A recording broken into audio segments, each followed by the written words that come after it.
Hello, everyone. So today we are having a screencast on the Berlin Wall. We're going to start off explaining the origins of why it got built. We're going to talk about the building of it, people trying to escape from it, and of course its downfall. So let's dive right in. So this is a long story, like most stories, and that story begins with World War II, because it doesn't everything. So World War II led to a lot of destruction, and that destruction made people sad. I mean, how could it not? The Allies just bombed so much. So many people died. Europe was destroyed.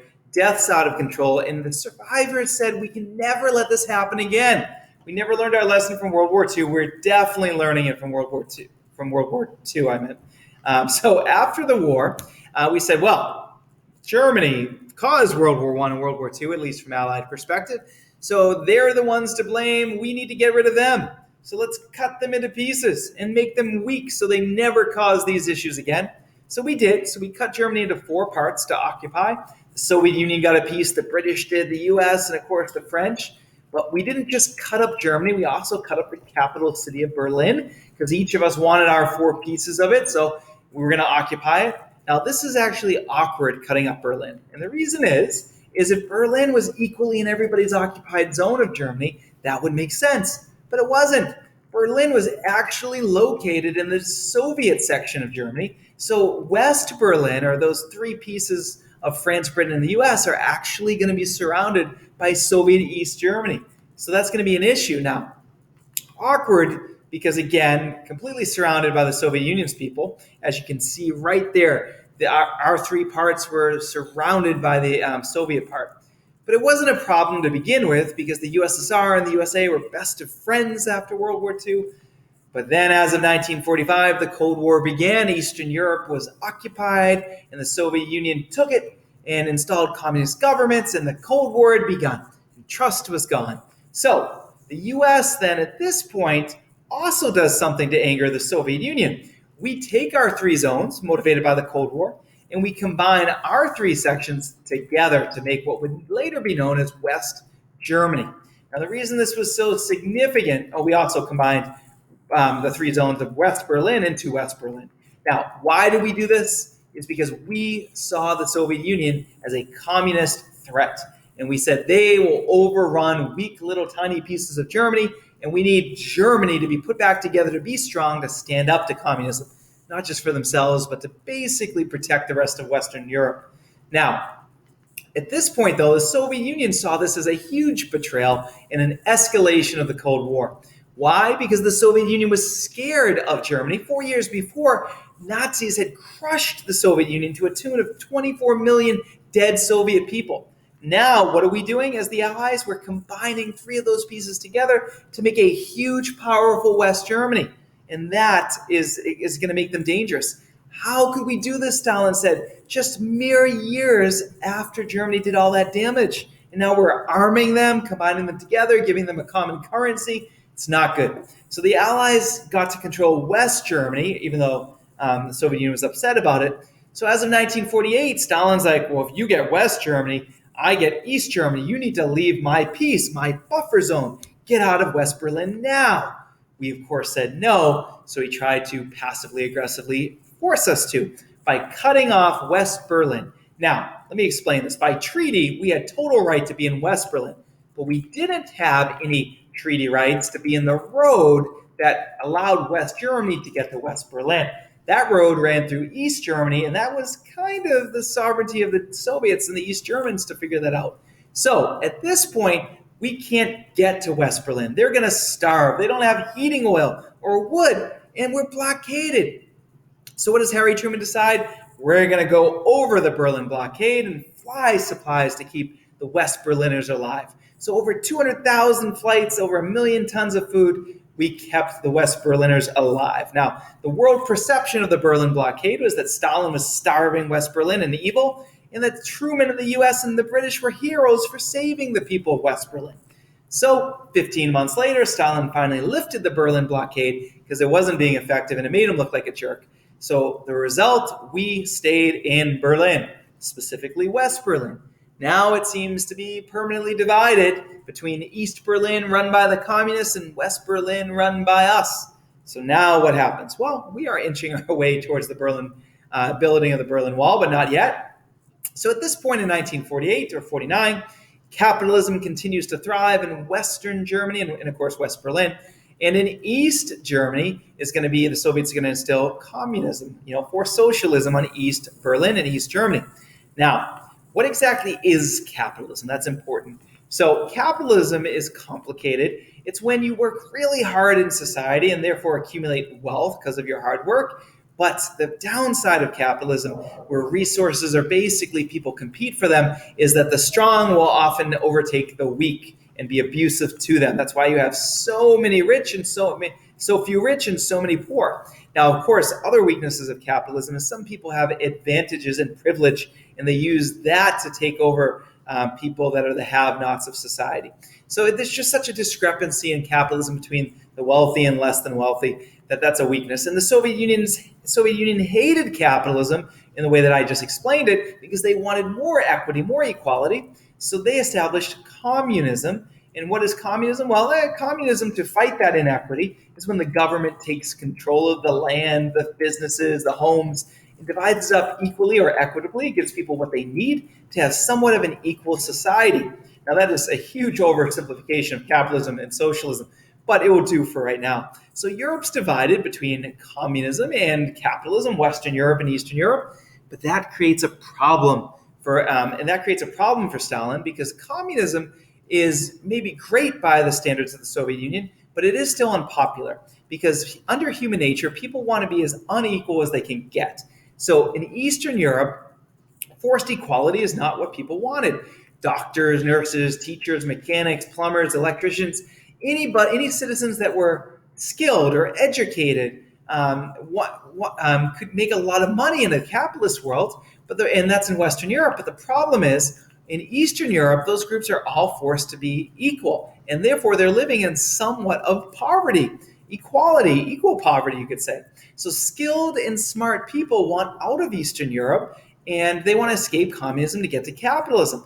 Now, with no skilled people, though, if everybody leaves, then how can Eastern Europe, East Berlin, East Germany function without doctors or teachers or mechanics? Their society would collapse. Communism would collapse. Eastern Europe would collapse. It would be destroyed. So Stalin knows this. And he's like, I need to stop these people from leaving communism, leaving Eastern Europe. I need to put up an iron curtain. And that's exactly what Stalin did after World War II. He basically prevented anybody in the communist system from leaving. You could not leave these countries for the West. And that's what the Iron Curtain looked like. It was, barbed wire, men with guns, gun towers, no more running away. But there was one place that Stalin couldn't put up walls, and that was the city of Berlin. So let me explain. Now, walls are easy to put up, maybe, certainly easy between countries, because if you put up a wall between countries, even though that is controversial, it's two different worlds. You can almost shut them off from each other and actually logistically survive. But Berlin was a city, and you can't exactly or easily put up a wall in a city. It'd be nearly impossible, because if you think about it, some people work on one side of where that wall would go, but they live on the other. And some people live on one side but have a girlfriend or spouse on the other. And, there's roads connecting everywhere. Where are you going to put the wall up? The roads are interconnected. There's buildings built everywhere. How can you fit a wall anywhere? Electricity can be generated in one place, but then sent to the other. Water can be generated in one place and dug up from the ground and then piped to other places. Cities are way too interdependent to be split in half by a wall. So while Berlin was ruled by two powers, let's say the Allies and the Soviet Union, the city still functioned as one city without barriers, and you just couldn't put up barriers. So Stalin had an issue, he had a problem, and it was exactly that. The Iron Curtain had a hole, and that hole was Berlin. It was an escape route. Somebody trapped in Bulgaria could escape the trap by traveling to East Germany, and then once they were in East Germany, they could travel to East Berlin, and once in East Berlin, they could travel to West Berlin, take that road out, and once they're in West Germany, they have complete freedom. So that is a problem for communism. And that's actually what happened exactly. The skilled workers of communism left by the hundreds of thousands every year, as you can see on the slide. And 1,000 per day were leaving at the time the wall was going up. Eastern Europe was collapsing. It was failing. This was called the brain drain, the loss of skilled people. Stalin estimated that East Germany lost $9 billion from it. So Stalin's like, I got to save it. I got to do something. So he demands that we leave West Berlin. And the Berlin blockade was part of that, but he's going to die before he can make it happen. Nikita Khrushchev, Stalin's successor, also said, leave now or nuclear blackmail. We're going to bomb you. Eisenhower said, we are staying in Berlin. Kennedy then said, we're staying in Berlin. Threaten us all you want. And that made the end of the 50s and the early 60s scary. People thought that nuclear war was going to happen over Berlin. That's where World War III was going to start. There were so many threats. So, are we going to have World War III? And the answer is Khrushchev didn't want World War III, even though he was threatening it. He says there's got to be another way. And Plan B turns out to be barbed wire Sunday, August 13th, 1961. Now, if you're going to kidnap a few million East Berliners, you want to do it at night, and they did. So in the middle of the night, the soldiers started laying barbed wire walls all the way around West Berlin. Now, these people here are like, you're not trapping me in for the next 40 years, are you? Oh, no, don't worry about it. This is temporary. And it was temporary. They were putting barbed wire up to keep those people of East Berlin and East Germany from running into West Berlin. So it looks like you're trapping in West Berlin, but it's really trapping out everybody else. So they're the victims, not the West Berliners. So 87 miles long of barbed wire, 193 streets were closed, 12 subways were blocked, and guards were placed along the barbed wire to make sure nobody jumped over it. And it was basically said, we're keeping the fascists out. West Germany has a bunch of Hitler-loving fascists that are going to hurt you again. We're keeping them out. So the U.S. at this point is angry, and we even get to the point where we're discussing war. Reason number one, the Berlin Wall, or should I say the barbed wire, angered us, because this was inhumane. Families were split apart. Some families lived on one side of the wall, some were on the other. They weren't allowed to see each other anymore. This is a good picture of people showing their newborn babies off to their relatives who couldn't actually come over and see them. So this is another example of people holding up their babies so people could see them over the wall. Now, reason number two, we were upset. The Soviets had just imprisoned almost 1 million Germans of East Berlin. This was considered a big deal. Now, walls are common, even if they're controversial, but this wall was keeping people locked in, and that was different from just separating two countries. So nobody could get in, nobody could get out by force of death, really. So the Berlin Wall was seen as inhumane and terrible. Kids were locked in, and this is just like a move of Hitler to conquer a whole group of people. So Stalin, you're another Hitler. We got to do something about it. We got to go to war. But Kennedy wasn't willing to go to war. In fact, he secretly said, a wall is a hell of a lot better than war. Basically, Khrushchev's been threatening war for 5-6 years over Berlin. Finally, now the brain drain is stopped, and we can avoid threats of war. So Kennedy was like, hey, the wall, actually not the worst idea ever. So someone needs to help these people, even if the U.S. can't. So the people start helping themselves. We're now going to go to the part of the presentation about how the East Berliners and the West Berliners try to get around the wall. So number one, the wall was first put up, and there were buildings right where the wall needed to be. So you could go into a building from the East Berlin, and if you left on the other side, it was West Berlin. So of course they locked up the door, but people then escaped out of the windows. Thousands escaped in the early days. Now, September 25th, 1961, this is one of the more famous examples. She's coming out of the window, and they're trying to help her. I mean, she's 77 years old. That's not exactly the most comfortable thing. I've seen video where the East German guards were pulling people back in by the arms while the West Berliners were pulling you by your feet, and eventually they would drop. Very dramatic. So thousands escaped this way. So the police, naturally, to prevent this from happening, started bricking up all the windows. That took a few weeks. So while the windows were getting bricked up, and you can see that in these images right now, August 22nd, 1961, the windows are being bricked up. Ida Siegman says, all right, I can't go out the windows. I'm going to go up to the roof, and I'm going to climb down. And unfortunately, she slipped like many others, and she lost her life. Today, you can even go in Berlin and see a little memorial set up where she died. I believe she was the first to die from the Berlin Wall. 4 died from falling or jumping just in that first year alone. Now, it wasn't just civilians that tried to escape. On August 15th, 1961, while they were building the wall, guards were watching the people defending that barbed wire, but nobody was watching the guards. One of the most famous examples of this was a guy named Konrad Schliemann. I'm going to keep screwing up the German pronunciations. He's guarding the wall while it's being built, and a West Berlin car comes up and says, "Drop the gun, come here, join us. You don't want to be in East Berlin any more than we do." And as the guard thinks about it, then changes his mind, runs towards the car, somebody snaps a photo of him. And this is Konrad leaving his country, East Berlin, to escape to the West. And this is going to prove to be such a propaganda piece that even their own guards didn't want to stay in communism.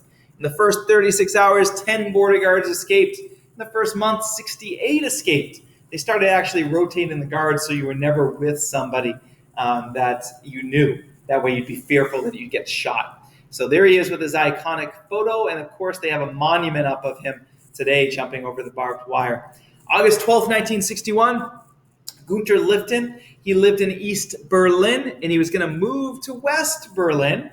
He actually moved already. He rented an apartment. He moved his furniture. He got a new job. But then he woke up, and the wall was there. You know, the barbed wire, and they were building the wall, and he can't get out of East Berlin. He lost everything. So he's like, how do I get across? And there's these men with guns. There's no chance to do it. So he looks for an easier way to cross the border, and he sees water. Well, maybe I'll go swim for it. They can't build a wall on the water, can they? It's only 125 yards, so what does he do? He approaches the water. The guards yell, halt. He runs. He dives in the water. They shoot. And unfortunately, 25 yards into the swim, he takes a bullet to the back of the neck. Here are the guards swimming out, or should I say boating out to get him. Here he is on the left, then pulling out his limp, unfortunately dead body out of the water, out of the boat. And Gunter Lifton has a little memorial there. If you take a tour of Berlin, you can come to his grave. Again, one of the first 3 people were shot trying to swim for it that first year. Now, the fact that the East Germans were trying to escape, of course, made communism, the Soviet Union, and East Germany look bad.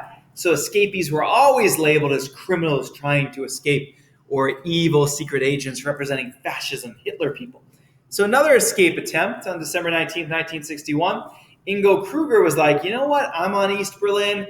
My fiancée is in West Berlin. I love her. I want to see her. Not only can I swim, but I'm actually an Olympic-level scuba diver, and I can go under the water so nobody can shoot me or see me. So she waits for him on the opposite shore, and actually an hour goes by, 30 minutes, and she sees a boat pull up and pull a floating dead body off the top of the water, and then disappears. And she never hears from her fiancé again. And 40 years later, when the wall comes down and the East Germany opens up their records, she was able to find out that was indeed her. That was indeed him. His body had no injuries on it. It was just he had frozen to death under the water because it was December, and the boat pulled his corpse out of the water. And of course, then she had closure. But you can again kind of see a memorial right on that water today. So in the first year, 3 men froze to death trying to do the same thing. Now, these deaths angered the West Berliners. These were their family and their friends. So they created escape organizations to try to help the East Berliners escape. So the most successful method that they used was checkpoints. So there were people that could go back and forth between East and West Berlin. Now, the way that worked is a lot of West Berliners, particularly Americans, could go into East Berlin. They were happy to accept money, but the problem was they didn't let East Berliners go west because they would never come back, right? So the plan was for the West Berliners that had approval to go to East Berlin and bring their passports. So they go through the checkpoint, they've got their passport, but they secretly are carrying a second fake passport that matches up to somebody in East Berlin and makes them look like they're a West Berliner so they can come back and cross the checkpoint. Now, the thing is, over 5,000 people escaped in the first 3 months with these fake passports. But then the East Germans tried something new. What they started to do is every time somebody went from West Berlin to East Berlin, they stapled in this piece of paper of a certain color with a certain stamp, proving that they had crossed that day from West Berlin to East Berlin. Now, if they tried to pass a fake passport to an East Berliner, they would try to cross back to the West, but they wouldn't have that piece of paper that proved they had come in earlier that day. And that meant they would get arrested and punished severely. So these passports no longer would work. So a new idea was needed. A guy named Dieter Wohlfahrt, again, I can't pronounce his name, said, listen, under Berlin, there's a whole tunneling system of sewers. We can crawl through them. So that was the plan, that he was going to bring a ton of people into these sewers, and they were going to come out the other side. Now remember, this wasn't easy. The sewers were small and people pooped and that went in them, so it's not the most fun. And they had to crawl a long way through that. It wasn't just one football field, but generally about 8 football fields, about a half mile of crawling on your hands and knees through sewage. If they were caught, they would be killed or imprisoned. This was not easy. Did it work? Well, on October 8th, he tried it, and over the next 4 days, 134 East Berliners escaped. Now, on the 4th day, though, 10 minutes after they went through, the East German guards came in and actually pointed their guns down the sewers. They had found out somehow. So lucky they just missed the last group, but the next day, East Berliners basically got to work and put these grates on all the sewers so that nobody could get through. Option gone. Now, how did it happen? Well, I suspect that 134 people getting out of East Berlin would be bragging and happy. And if you tell enough people, the spy is going to hear about it eventually, and the East Berliners are going to hear about it. So that usually sunk most ideas. So a new idea was again needed, and this entered the era of the tunnels from 1962 to 64, with checkpoints no longer safe and swimming not safe and scuba diving not safe. People said, how about we dig under the wall? And that will work. And of course, you had to dig from like a shed or a basement. Otherwise, the guards would see your little tunnel. So that's what they did. Now, in the end, it turned out 71 tunnels had been dug, 39 of them successful. So this was a big deal. Thousands upon thousands of East Berliners were saved. West Berliners were heroes. These organizations were heroes. But on March 27th, 1962, a guy by the name of Heinz Jerka, he got shot and killed trying to escape through one of these tunnels. Now, at this point, something changes. Now the West Berliners were saying, we need protection. We can't let those guards shoot us. So the good guys, the West Berliners, started shooting the guards if any of them discovered the holes. Now, one border guard died. He had only yelled, halt, don't go in that hole, stop. He didn't even raise his gun, yet he got shot by the West Berliners.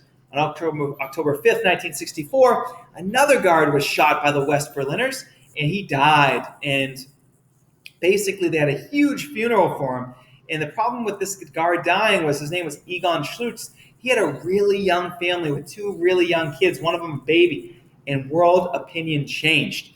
Much of the world thought of the West Berliners as saving these people as heroes, and now they were killers, killing these innocent guards that were probably paid minimum wage, done nothing wrong. So the tunnels stopped completely. Number one, West Germany shuts them down themselves. They don't let their people try them because they were making them look bad. Number two, the East German technology got better at discovering them because they had better listening equipment. So tunnels stopped completely. So a new idea was needed again to help these people, and making a run forward became the new way to do it. So first you have to get by the wall, but the Berlin Wall wasn't just a wall. It was actually 2 different walls. So it's easy to hop over a wall, but it's not so easy to hop over a wall, run 100 yards, hop over another wall. So that's what they did. They cleared out a section and made 2 walls. Now they put sand in the middle of the 2 walls. Now the reason they did this is because the number one way that people would get out of it would be they would know a guard, and the guard would say, cross at this point, this is where I'm stationed, I'll let you go. So they put sand down. That way every morning they checked, and if any footprints were on the sand, they knew that those guards were either letting them through or they were incompetent, and the guards were punished. So to hop over the first wall, these were your obstacles. You had to get past the barbed wire. You had to go on that sand, escape these guard towers, and there were 165 guard towers around West Berlin. And they had spotlights with automatic lighting that would light you up, and then the guards themselves had automatic weapons that they would light you up. They were ordered to kill you on spot the moment they saw you, unless you were a woman or a child. So this was known as the death strip, because you were dead if you were there. Now, they even had dogs that had not been fed for days in there to basically hunt and attack people. So at this point, even if you got to the final wall, the top of the final wall had a spherical round top. So if you jumped up on it, you couldn't grab onto anything. And then with no friction, you were likely to fall back onto the death strip, and then you were done. So even with all of those dangers, people still made a run for it. Hundreds, in fact. Many tried to make the run, and the most well-known example was a young kid, I think he was 19, named Peter Fechner. Peter Fechner, him and his friend decided to make a run for it. They were quick. On August 17, 1962, they made a run for it, and they made it all the way to the second wall. The friend hops over and makes it. Peter Fechner, though, gets shot in the leg right before he's about to jump. And there he is, shot in the leg, bleeding out right next to the wall. And this is a photograph of him. Now, West Berliners were super angry. How dare you shoot him? Help him. And the East German guards actually were so afraid of the West Berliners who were right on the other side of the wall that they were afraid that one of those West Berliners were going to climb up the wall and shoot them, that they weren't willing to go get Peter Fechner after he'd been shot. So at first his cries were, help me, help me. And every 20 minutes that went by, they got softer and softer until eventually enough blood went out of his system that he no longer was alive. And he just died right there by the wall. An hour later, the East Berliners went and got him, and there they are carrying his body, and there they are. And this was the iconic photo of them carrying his dead body. He never made it to the hospital. And this became international news. There's a monument there today to celebrate his life, that iconic image. So some people did actually escape by going over the wall, but from 1961 to 89, 67 people were gunned down from trying. Fake passports couldn't get you freedom. Swimming couldn't. Scuba diving couldn't. Running for it was very risky, although people tried it.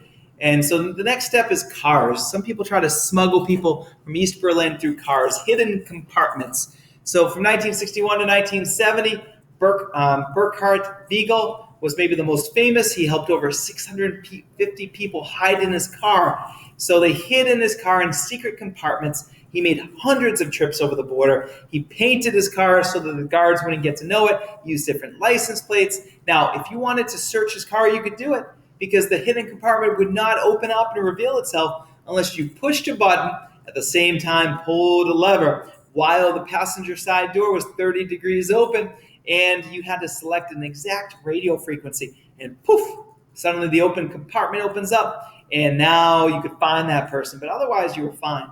So this guy saved over 650 lives. However, in 1970, the East Berliners started to use X-rays to X-ray a lot of the cars, and that kind of put an end to that. Now, some family tried a hot air balloon September 15th, 1979. This was the family, the Wetzels, and they decided that they were going to sew together nylon blankets, and they were going to send up a hot air balloon from East Berlin all the way into West Berlin, and they did it safely. Now, Disney liked this story so much they made a movie out of it called Night Crossing. Now, another group tried a hot air balloon and landed on electrical lines with a much more sad ending. So there were a lot of deaths, which led to tension.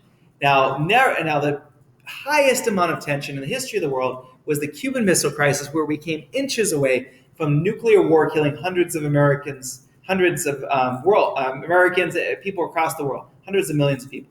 But there was a close second moment where we were so unbelievably close to nuclear war, and that was in Berlin.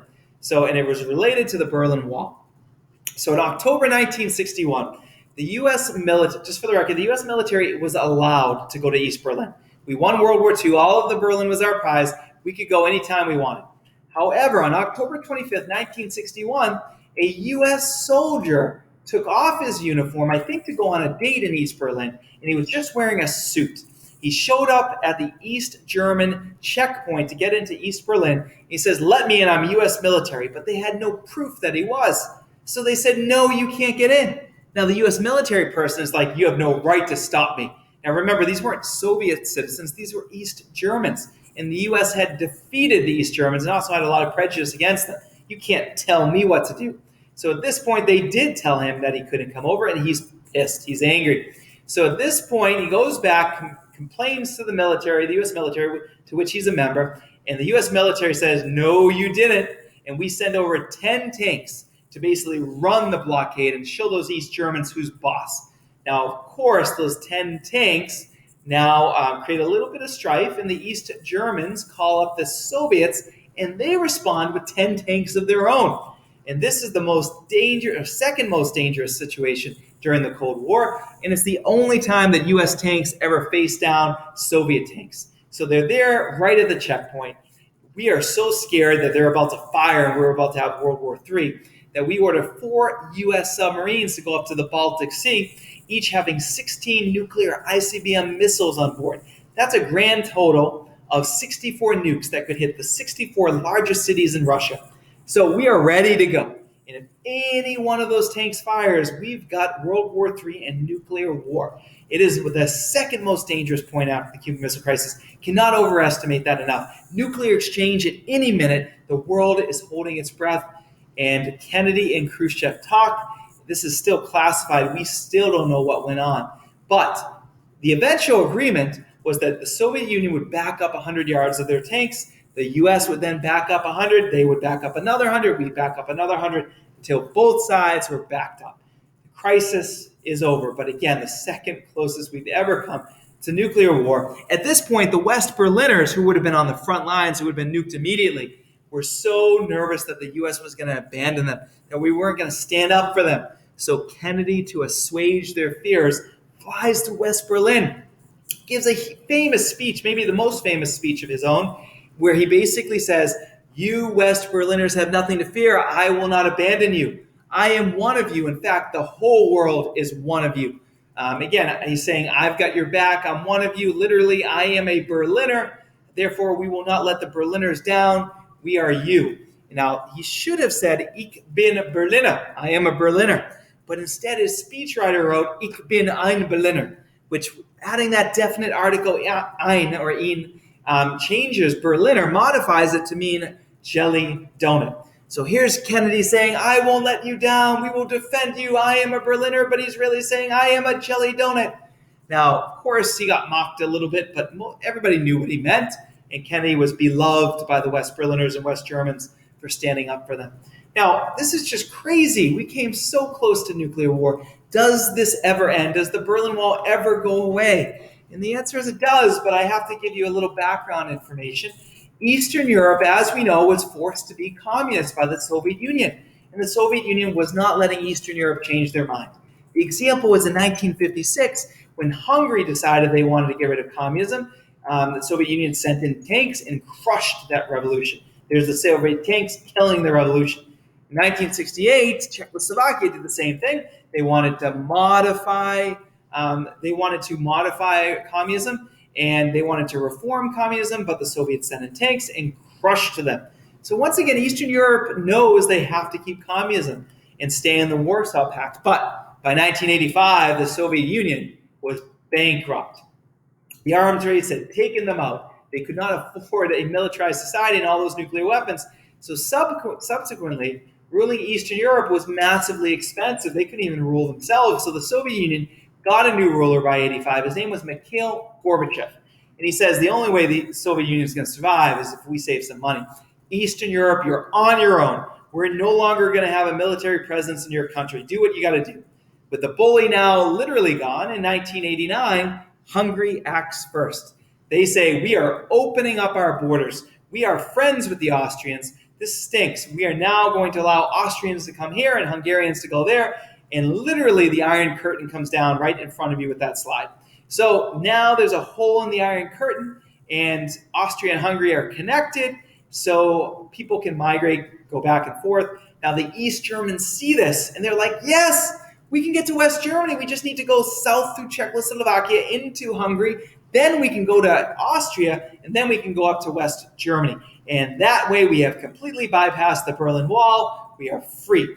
Now the leader of East Germany is like, crap, all of my people are leaving. What do I do? So in panic, he shuts down the borders of East Germany, not East Berlin, but East Germany, doesn't allow anybody to go out to even other communist nations.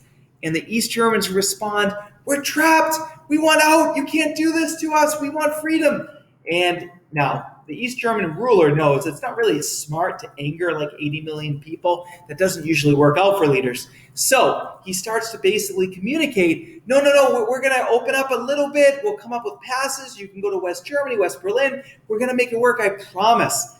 But his press secretary was nervous, and people were asking him tough questions and demanding answers. And the press secretary starts stumbling and saying, when they ask him a question, when are these permits going to be around? When can we go to West Berlin? When can we go to West Germany? And he's like, today, you can go today. And thousands, tens of thousands take to the street immediately. They travel to the wall because they were just told they can go through the wall. And they show up and the guards are like, what do we do? What do we do? There's tens of thousands of people here demanding to go through. And at that point, somebody climbs up on the wall. Everybody's holding onto their breath because at any other point they would be shot. And they aren't shot. And the guards eventually open up the doors rather than getting mobbed by these people. And families are reunited.